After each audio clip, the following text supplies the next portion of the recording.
차이나는 클라스 고전 인류 사회편. 이번 편은 고전 인류 사회편이다.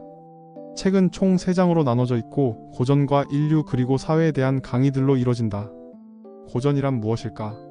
고전이란 인생과 세계에 대한 탐구라고 고미숙 고전 평론가는 말한다. 무엇을 탐구하기 위해서는 길을 떠나야 하고, 그래서 고전에 등장하는 거의 모든 주인공들은 어떤 식으로든 길을 떠난다고 그녀는 말한다. 쉽게 말하면 고전이란 바로 인생의 길을 찾는 것이다. 누구나 스스로 길을 떠나야 하고 길 위에서 진리를 찾아야 한다. 그런 길을 떠난 연암의 이야기를 살펴본다. 조선시대에는 개인의 신분이 많은 것에 영향을 줬다. 연암은 노론, 권력 가문, 명문가 출신이었다. 영조시대는 영조를 끝까지 지지했던 노론이 집권당이 될 수밖에 없었고, 또 조선시대는 문장력이 통치에 아주 중요한 근거였다.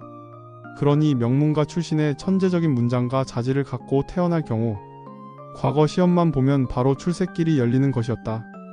연암도 과거의 1차 시험인 소가를 봤었는데 영조가 연암의 시험지를 도승지에게 읽어보라고 하더니 너무 아름다운 글이라고 칭찬을 했다. 그때부터 연암은 기성 정치인들의 섭외 1순위가 됐고 시험을 보라는 압박에 시달리기 시작했다. 그때부터 인생의 변곡점, 속칭 삑사리가 나기 시작한다. 그때부터 연암은 정치 권력이 딱 싫어졌고 그래서 대과 시험을 거부하게 된다. 사람을 좋아하고 친구들을 사귀며 연암은 젊은 시절을 보낸다. 연암의 친구들은 영경, 그러니까 지금의 베이징으로 자주 왕래를 했다.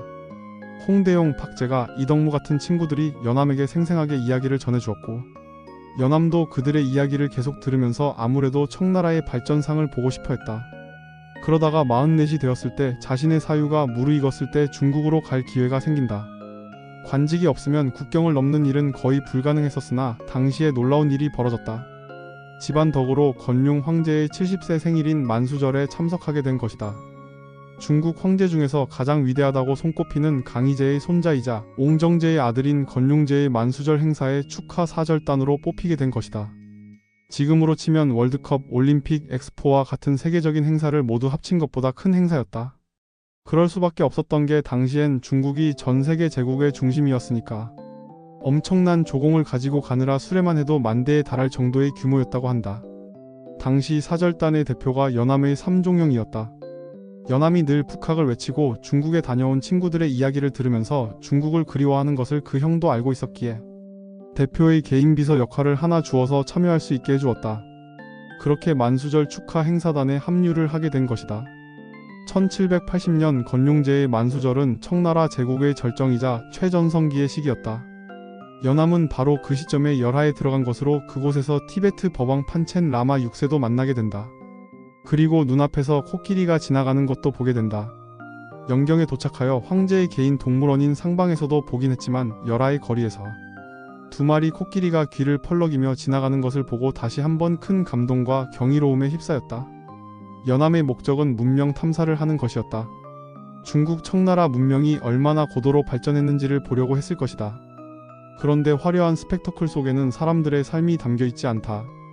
연암의 눈에 들어온 것은 깨진 기와 조각들을 알뜰살뜰히 모아서 정성껏 꾸며놓은 정원이었다. 깨진 기와 조각을 하나도 버리지 않고 연결해서 물결 무늬도 만들고 둥근 고리 모양도 만든 것을 본 것이다. 또한 당시의 교통수단은 말이었다. 그런데 이동을 하다 보면 말이 계속 길거리에 똥을 쌌는데 그러면 사람들이 삼태기를 들고 따라다니면서 계속 말똥을 받았다고 한다. 그 말똥을 모아서 돈대나 축대를 쌓는 데 사용했던 거다. 아주 실용적인 건축물을 지은 것이다. 평범한 서민이 버려진 쓰레기들을 모아서 자기 삶을 꾸민다는 것은 바꿔 말하면 이 시대가 태평천하라는 것을 의미했다. 바로 연암은 이것을 꿰뚫어 보았다. 황제들이 만리장성처럼 거대한 건축물을 짓느라 몰아치면 제국은 번성해도 백성들의 삶이 피폐해진다. 그런데 청나라의 백성들은 자기 삶에 만족하고 있다는 증거를 발견한 것이다. 그래서 연암은 순간 질투심이 폭발해서 조선으로 돌아가려는 생각까지도 했지만 만주족 오랑캐가 이렇게 통치를 잘하리라곤 생각하지 못했던 것이다. 그러다가 평생 질투라곤 해보지 않은 자신을 돌이켜보며 다시 마음을 추스르는 장면도 나온다. 우리 시대의 연암을 다시 읽어야 하는 이유는 무엇일까? 고전 평론가는 고전의 지혜를 지금 여기에 현실로 옮긴다.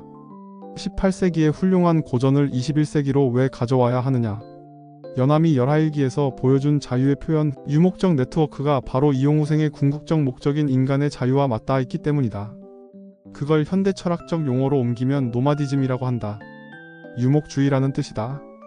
노마디즘은 어떤 규정된 가치에 매이지 않는 것이다. 마주치는 모든 걸 다 활용할 수 있어야 한다.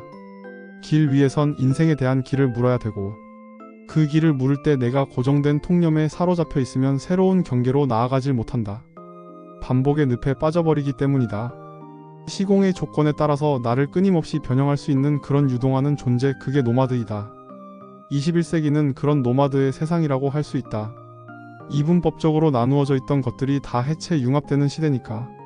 그런 점에서 열하일기가 21세기의 새로운 길을 여는 데 있어 훌륭한 메신저 겸 내비게이션이 될 수 있다. 고전에서는 마키아벨리도 다루고 인류와 사회장에서도 많은 생각을 해볼 수 있는 강연들로 구성된 책이다. 많은 분들께 읽어보기를 추천하고 싶은 책이다.